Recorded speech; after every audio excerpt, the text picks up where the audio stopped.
Pagkatapos mong panoorin ito ay mag-like ka na at mag-share at syempre i-follow mo na rin itong Inay Rebecca Kusina Facebook page.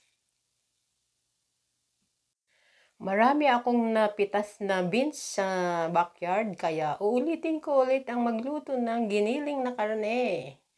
Ayan. Ayan ang beans nating gagayatin. Puputulin lang natin sa dalawa at meron din tayong carrot na ihahalo. Matapos na ating gayatin ang mga beans ay babalatan naman natin ang carrot at kukuhanin natin ang ating tinunaw na giniling na karne mula sa frigidaire.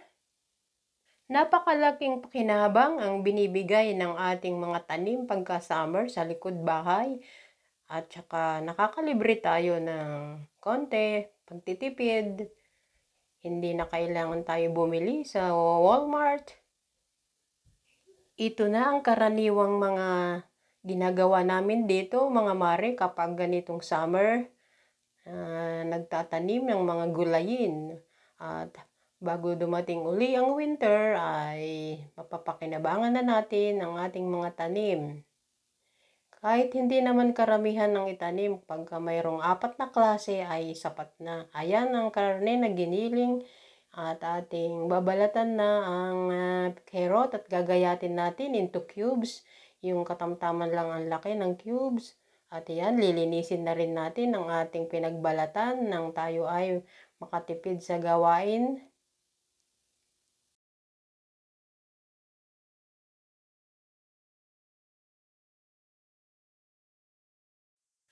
At yan na, ginagayat na natin into cubes ang carrot.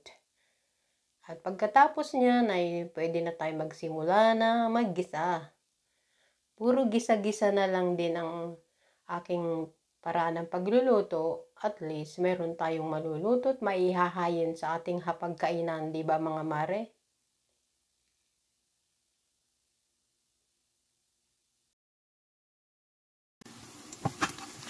Ayan, simulan na nating maggisa ng bawang at konting sibuyas lang ang ating ilalagay dahil yun ang paraan ko. Pagka sobrang dami naman ng sibuyas ay yan ay sanhi ng pagkapanis ng ating mga niluluto.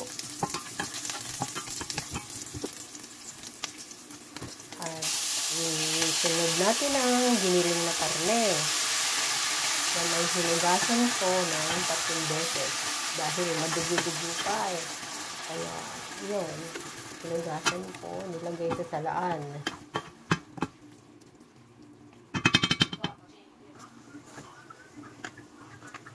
At isabay na rin natin ang ating beans para ang giniling at saka ang beans ay magpantay ng pagkakaluto.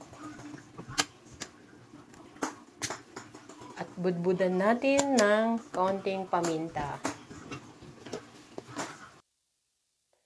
At lagyan natin ng 1 kutsarang toyo. At hindi mawawala ang ating paghahalo habang tayo ay nagluluto. Takluban natin. At pagkatapos ng 5 minuto, buksan natin at haluin muli.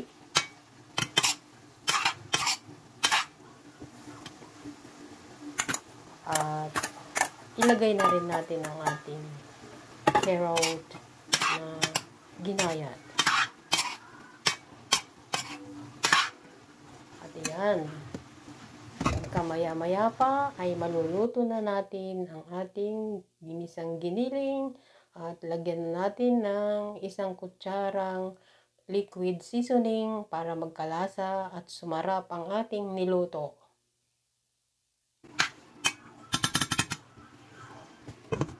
At yan, takluban na lang natin ng kaunti at pagbukas natin ay di luto na ang ating ulam.